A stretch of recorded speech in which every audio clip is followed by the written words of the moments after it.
All right, I want to welcome on our next guest. We got Tom Giles, NBC Sports Boston. Tom, how's everything going with you? It's going well, man. About as well as you could expect in these weird times where we don't have any sports. But you just gotta keep going. Yeah, I know, because the Celtics are kind of getting into it. Red Sox are about to get going. A little bit of uncertainty with Brady's going on, and now Brady's in Tampa. Jason Tatum doesn't have a hoop. You don't know when the Red Sox are playing, and the Boston Marathon's been postponed. It's just kind of like a wild world we're living in. It is. I think for us, we really, through the first month of it, especially from a media perspective, the Tom Brady storyline, and we stayed on the air probably until the middle of March, maybe a few days longer than other people might have in our position because of the Tom Brady news and wondering what's he going to do? Is he going to come back? And we kind of knew he wasn't going to come back, but just where's he going to go? So that story we held on to. And then, it's just the month that followed was all about, all right, what's it going to look like with Tom Brady in Tampa Bay? What are the Patriots going to look like without Tom Brady? Is Jarrett Stidham the guy? What's going to happen in the draft? So it's been heavy football for us over the last month and a half or so. But it's been good. And then was there any inclination that you thought they might draft a signal caller anywhere early on in the draft, or did you kind of know Stidham was kind of the guy? To me, it felt like if they were going to go after anybody in the first couple of rounds, it would have been Jalen Hurts, maybe late second if they somehow traded into that area. But, Jalen Hurts going to the Eagles as early as he did, I don't think they really wanted to jump up to that position to grab a quarterback. I think that they want to see what they have in Jarrett Stidham. Find out what you have in this year. And then if he's not the guy, you go back into it and say, all right, we got to reset things. But, he's been in the system. So with a shortened offseason, I think you want to go with a guy who you're familiar with, who's also familiar with your playbook, and you got that in Jarrett Stidham. And you also bring back Brian Hoyer, who's almost like another coach in the room in that situation. So I think that's why they went the route that they went. If they did draft a quarterback, which I thought they might, I thought it would have been on day 3 in rounds 4 through 7, going after a guy like Jake Fromm or something like that. But I don't know. I like what their decision to go with Stidham here to start the year. Not to say that he's going to be the starting quarterback week 1, but I'm intrigued. Yeah, and especially it's almost like all the pieces are falling right into place. The one offseason Brady leaves, they have the option. They chose not to so far of going after Dalton, Jameis, Cam. It's like, we know we lost a pretty good player, but there's some pretty great options. But they're saying Stidham seems to be the guy, and I guess they're giving him the reins now. See how he does. They're obviously not locked into him for the foreseeable future, but give him. He's obviously a more mobile, a younger guy. Dude, maybe he can do with Edelman, maybe with N'Keal Harry in year number 2, and they've got some intriguing options. I know they also brought in a couple tight ends during the draft that kind of were very intriguing. Yeah, to see them address the tight end position, it's nice to see them do that because they've needed to do it for a few years now. I'm sure that there's a guy in Tampa named Tom Brady who's kind of like, now we're going to draft 2 tight ends in the 3rd round. Now the Patriots are going to do that. Obviously a position of need as far as that goes. Bringing in a veteran quarterback, I didn't love the idea of any of those 3 guys that you mentioned because it's a shortened offseason, so it's going to be tougher for them to really get up to speed. Also, I'd like to think that Jarrett Stidham would compete for that position anyway. So it's not like you're going to guarantee Andy Dalton, hey, you're going to be the starting quarterback coming in here week 1. I didn't really want to see – I know what Andy Dalton is. For instance, I know what Andy Dalton's ceiling is. Andy Dalton's ceiling is like somewhere right here. You're hoping that Jarrett Stidham's ceiling can be higher than that. You know what I mean? Andy Dalton, to me, feels like a guy who could get you to the playoffs. Is he going to win a playoff game? But you know what? Just getting the playoffs that's not New England. You got to get to the playoffs and you got to win games. So you still think, even though it's kind of like what it seems where most teams, obviously not for New England, would be a rebuilding year, you think they're still going full force? I don't think it's in Bill Belichick's nature to ever go into a season thinking, all right, we're just going to do the best we can here, but it wouldn't be the worst thing in the world to get a higher draft pick. I don't think that Belichick's capable of doing that. I still think they go out there. They're going to win.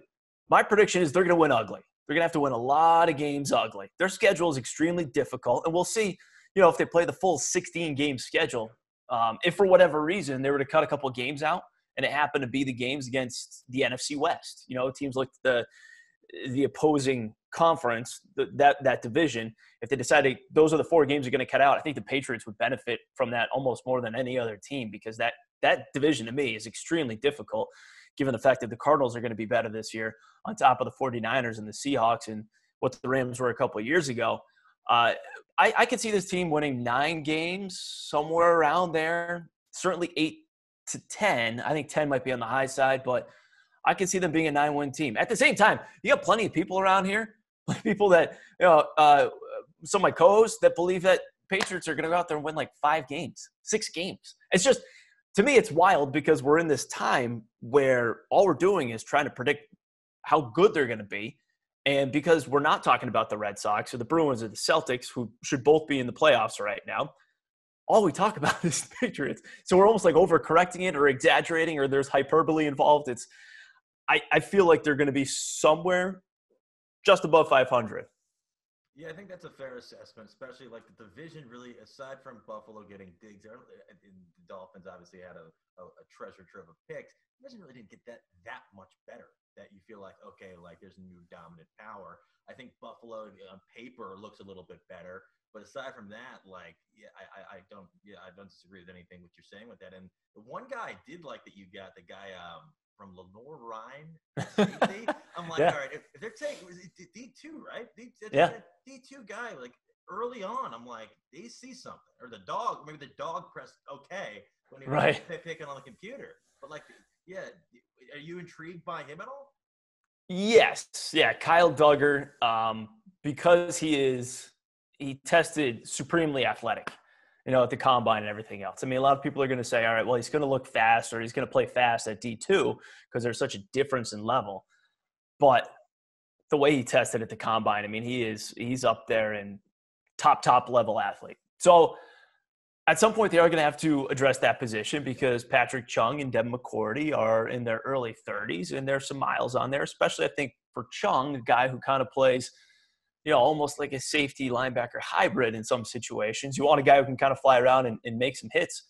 So I don't know if it's necessarily the direction that I wanted them to go with that pick, but it doesn't annoy me maybe as much as them taking a cornerback. I mean, they've last 4 or 5 years, them going after secondary players in the second round has not worked out. This one, though, feels a little different because it's not like he came from a big-time school and wasn't the most athletic guy, which is kind of what you had been doing with, Jordan Richards, those types. In this situation, this guy from a little-known school who's just off the charts athletically. Absolutely, and then flipping gears back to the Gronk reemergence and trade just out of the blue. Was that kind of off the radar, or did you think it was a possibility before it happened? That came out of nowhere. That day. I mean, I think someone floated the rumor that maybe the Gronk might return to football, and then that they were exploring a trade. So we heard about that, and I think we had maybe like an hour. I can't remember how. It was a very little amount of time to speculate what can you get in return for Rob Gronkowski. And so we're throwing out there, can you get a first-round pick? Can you get a second and a third? Or I think we overvalued what you could get for a guy who had just taken a year off, who certainly got a lot of wear and tear as well, and a guy who also is holding you hostage in some sort of way because either you trade Gronk or he comes back and hits you for over $10 million against the cap, which you don't have space for, or he just says, well, this is the only way I'm coming back to play football, so either you get a 4th-round pick or you don't. Yeah, and that's it. I was shocked. I at first thought like maybe they'll try to get O.J. Howard, and then that didn't happen, and they got the pick. I think I was listening to Colin Cowherd either the day of or the day after they said that. He said, I think he put it better than anybody. He said, Patriots getting a draft pick for Rob Gronkowski, a retired Rob Gronkowski is like trading a month-old bagel for a sirloin. I'm like, that's a good perspective. I'm like, it's a good perspective. But yeah, but it was just kind of out of the – I'm not expecting much in Tampa. I'm sure he's going to make a couple big plays. He's not playing more than 10 games unless his physique is perfect right now, which – recent years kind of suggest otherwise, but it just came out of the blue, and it kind of got overlooked because of when it happened. Yeah, I think that as far as expectations for where he's going to be physically, I didn't think about that, him playing a lessened role as far as schedule-wise. I think that as far as the week goes, I could see him maybe just, Wednesdays, he doesn't really go out there much. Thursdays does a little bit, and Fridays kind of gets into the game plan and whatnot. I think that that's one of the things he probably wanted to do with the Patriots, and Bill was like, we're not doing that. That's not how we do things here. Where, there's so much wear and tear on your body, just kind of ease through the week and then kind of give it everything you got on Sundays. I think that's probably what he's going to be doing in Tampa Bay. If nothing else, I mean, there's just some familiarity for Tom Brady with having Rob Gronkowski there. And then if Gronk can do anything to kind of impart some wisdom on the other young tight ends that are there, I mean, that would be huge too for Brady. Going back to O.J. Howard, I agree with you. I thought, all right, well, if you're going to trade Gronk and you need a tight end, why not try to get O.J. Howard in this deal, which tells me that the Patriots probably just don't like what they see in O.J. Howard. No, yeah, because he really hasn't – I personally, I really want the Skins to try to look into him because they really didn't address the tight end position at all. Jordan Reed got released. Vernon Davis retired. They didn't draft anybody. 1 through 7. They brought on Randy Moss's kid, who's still a question mark. He's got a thing with his foot. He's been in a couple different schools in a couple different years. You really don't know. It's kind of like a high risk, low reward situation. But I was very intrigued when they opted for the pick over taking Howard, which maybe then they maybe thought maybe we'd rather just pay somebody less and get similar production, or we really just don't want to take that. But in terms of Brady, how do you expect the Bucs doing this year? I mean, I see them being one of the 3-4 best teams in the NFC. I know a lot of people are looking at their defense and saying, I'm not so sure, or saying it's going to take a little while for the Bucs offense to come together. But Brady's got so many weapons that can create separation, which he has not had in New England. Edelman's been a little bit banged up. When he is off the line of scrimmage, he's as quick as anybody. But he couldn't exactly, create as much separation as he used to. Gronk wasn't around last year. So now that he's got all these different weapons that just basically can beat the other guy on the other side of the ball, I think he'll be fine. I think Tampa Bay is primed to have I could see them making the NFC Championship game. I almost kind of expect them to make the NFC Championship game. I also sometimes think that people overrate the Saints. I understand the Saints are in their division. Drew Brees is still really good. They got a great offense, but I don't see why Tampa can't win that division. Yeah, it's gonna be a lot of fun. I mean, we just had the schedule come out last night, so everybody's obviously putting together their win totals, which I think is fantastic. They're doing that now, and we have half of them are gonna be out. What else are we gonna do? I'm gonna make some futures bets just with some of the ones that I'm like, this has got to hit, even though they probably won't. But I can't wait for. I think football. I hopefully will return when it's supposed to. And then flipping over to basketball, so it's almost been, I think, a couple days away from being at the 2-month mark that this NBA season shut down. Celtics were kind of hitting their groove. Tatum was playing fantastic. When the season does resume, how do you see this team finishing out in the East? And we can say, too, you're a Celtic fan, right? Yeah, you admit that to everybody? All right, so this is lucky. Yeah. So I know this is your bread and butter, so I want you to chime in on this just as much. For the Celtics, I think our expectations, the way they were playing, you were saying, all right, there's a good chance that they could emerge out of the Eastern Conference the way they were playing, or they could at least make it to the Eastern Conference Finals. There were also times in the season where they just had some head-scratching losses, and you thought, if they get a matchup against the wrong team in the first round, like Philadelphia, a healthy Philadelphia team who, was kind of on the mend for March and April, if they get matched up with a team like that, that could be trouble. I still think that they're better than a team like Philadelphia, but I think if they do get back to the season and you're looking at a playoff or tournament scenario, our expectations are probably going to have to change a little bit. I was really excited, especially as you brought up, Jason Tatum was just he was on another level. Like, it just really sucks that we didn't get to see if he could sustain that and what it was going to become, because who says he wasn't going to take another jump? So it'll be interesting to see what happens when they come back. But I loved where they were at, and it's a little bit frustrating. That being said, though, too, I think if they were to go to the NBA Finals this year, I didn't think they were going to beat either Los Angeles team. You know what I mean? So it's not as painful that the season stopped as it would have been if they just looked like they were right there and the championship was for the taking. Yeah, and then with Tatum, you can clearly see him ascending. So you can see Jaylen Brown made a huge – I thought Jaylen Brown should have been an all-star this year. I think that was crazy he didn't make it.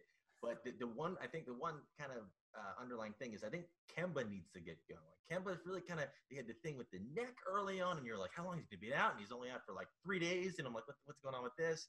And then I was very concerned about the center position, but Tice has been incredible. I'm almost glad they didn't give Horford that big contract, seeing what he's doing in Philadelphia. The bench scoring, you'd like to see a little bit more. I thought Carson Edwards would do a little bit more than he has been, but Wanamaker's been fantastic. Smart's given it everything. Smart's going to give you everything you need. And then Hayward, early on, he was fantastic. Then he got hurt, kind of getting back into the grind. But I think they're in for the long haul. I do agree with you. I think the 2 LA teams kind of have their number. But would it shock me to see Chris Middleton not show up in an Eastern Conference final? No. I could see Boston maybe in 7 getting through that. If they can figure out a way they stopped Giannis in game 1 last year. If they can do that for 4 games, maybe they have a shot. Yeah. It'd be interesting to see if they can get back to that situation where they can play them, in a tournament. I think if it's a condensed playoff tournament, though, in any sort of way, it kind of neutralizes things just a bit. So it takes away from the stronger teams it's had. So in this situation, I think they're probably one of the 4 best teams. I honestly think they're one of the 2 or 3 best teams in the Eastern Conference. So I think they're right there. But, I mean, you bring up the roster as a whole. It's also interesting, and this applies to the Red Sox, but, Danny Ainge electing not to make a move at the trade deadline and get some help. At the time, I think a lot of people were wondering, well, seriously, you couldn't go out and get, a Jamal Crawford who's sitting there doing nothing to just provide something. Still, right, to provide something coming off the bench, but they didn't necessarily want to part ways with anyone else on their roster, and I think that was frustrating for some people, but now you look at it and you say, all right, well, I guess it wouldn't have really mattered. So it's almost good that they didn't do anything. Yeah, the one guy I was really looking into was if Tristan Thompson got bought out. And for some reason, Cleveland's like, no, we need him. I'm like, okay, well, you just got Andre Drummond, so I'm not really sure what you're doing. You're not going to the playoffs. But so yeah, it's interesting. But I think for the way they've been going with Tice, he's been great in the middle, very very reasonable contract, and they can kind of just fit the pieces around. But I do think they could use some more scoring. I don't know if maybe a buyout were to come up or if there would be an injury to come up, but there's still some options available. Like you said, Jamal Crawford, he's still sitting there waiting. Well, everybody's sitting there waiting for the season to resume. He's waiting to sign with the team. So I think it's going to be a fun finish. And also the good thing is, if the Lakers do win another title, since they had 16 and Boston currently has 17, maybe they'll throw an asterisk next to it. So it's just not as pretty compared to it. But what about 16 and a half? That works with me too. Right? That works with me too. Or it just says C here. Yeah, but it's wild. And then for baseball, I think baseball is the soonest to come back. I think it's the easiest to get going because the players are more spread out. I think if there's no force outs, you can get it done. So, yes, baseball should be able to come back right away. The problem is, and this is where baseball can get in the way of itself, if the players and the owners can't agree on the money or just the rules or whatever it is for them to come back, whether it be them kind of isolating or whatever, if they can't come to an agreement, then baseball is not going to be able to come back. And it's going to be so damaging for the game because it's in a place right now where I think sometimes it gets overstated that baseball's dying or that young people aren't watching it. Sometimes it gets a little overstated, but if you have a situation where the players refuse to give back money or the owners are being too greedy, I think typically in that sport, by the way, it's the players being a little too greedy. If that happens, people are going to just be so pissed off. They're going to be like, whatever, baseball. Don't need you. See you later. NBA's now entering your territory. They're changing their schedule. We don't need baseball. And that's what's going to happen. Yeah, and I think baseball realizes that, okay, when everything is going, they're number 3. Now they have the chance to be number 1. You've seen how well the draft did in ratings. You've seen how well the Last Dance is doing in ratings. If people are watching Korean baseball 1 o'clock in the morning, okay, you can actually know the players are. You don't have to stay up that late. If baseball can happen, baseball could probably have the best ratings they've had in a long time. Baseball's more like a regional sport. If you can get a national interest, I think it's win-win. But there's a lot of external factors. the owners and the players agreeing to it, the whole thing, the situation with the families. I know a lot of the players' wives are expecting, Mike Trout's wife's expecting, so if they can figure out a way to finish the season before October, he's good because we normally don't see him then. So it's gonna be very, very interesting. But I think hopefully baseball can get going soon because we need something. Because last dance is ending soon. We need something. That's right. We're right now leaning on a documentary series. 20 years ago. 20 years ago. I just to clarify too, as far as the players go, like I understand guys that are in certain situations where they don't want to quarantine and they've got regular life. They've got life that they've got to worry about or they have to consider. That I will never question a guy for saying, I don't want to do this because I've got other life things going on. I've got somebody that's sick or I've got a child on the way. Yeah. To me, it's the guys that are like, I'm not giving up 50% of my $20 million this year. I'm not doing that. That's where I'm kind of, you know what? Do it for the good of the game, man. Because it might affect you on the back end if you don't. Whereas your salaries are going to go down because baseball is going to start losing money because people are going to start buying into your product because you people would not take a bit of a pay cut, which most of America is doing. You people would not do that just to come back and play. So, yeah, I know a lot of the ticket revenue might play into it because they know that it's most likely there's few, if not any, fans initially at games. Because I think that, especially with these states, just the sanctions going on with limited amount of people, it's going to be essential personnel. And somebody up in Section 380 screaming at Mookie Betts now in LA, I don't really feel like it's essential personnel. But it's going to be interesting. So I think hopefully baseball will get going. I know they're talking boxing. The horse thing, when the ESPN aired horse, I'm like, we need something back soon. I'm like, Mike Conley, I like your gym. It's great flooring. I like to see 5-on-5 a little bit more. But yeah. But this has been awesome, man. How can people find you on social media if they're not already following you? Yeah, at Tom Giles, NBCS. Because I'm with NBC Sports Boston, so you can find that on Twitter. Same thing for Instagram as well. So I'm on both those platforms. So trying to stay sane through these times. But yeah, we're hoping everything's back soon. I don't know. Again, the Patriots, the draft, it kind of pushed us through. The schedule coming out, that pushed us through as well. But I think everyone's ready for some sort of competition. Me personally, it's like I was really dabbling into horse racing a little too much, where I was like, all right, we got to back up a little bit because there's a reason. People don't make a living gambling on horse racing, ping pong, all that stuff. So I need some like regular, here we go, major sports back in my life. Absolutely. I know they got NASCAR going back, but I'm like, maybe. But yeah. Maybe. Horse racing, I think they should try to train the horses more to kind of do their own thing without the jockeys. Then if this ever happens again, we're good because they can just line up. Remember last year at the Preakness, the guy fell off the horse and he kind of stayed in line. He kind of went off track. The horse went off track a little bit. But if they can hold a carrot up at the finish line and say, hey, you get here, like you're good to go. Like maybe that could, I don't know, but it's wild. But this has been a lot of fun, man. I appreciate again you taking the time to chat for a few minutes, and hopefully you and your family, all your loved ones, stay safe, and we can get going with this. Hopefully this can roll over much sooner rather than later. Absolutely, Zach. Thanks so much for having me on, man. Appreciate it.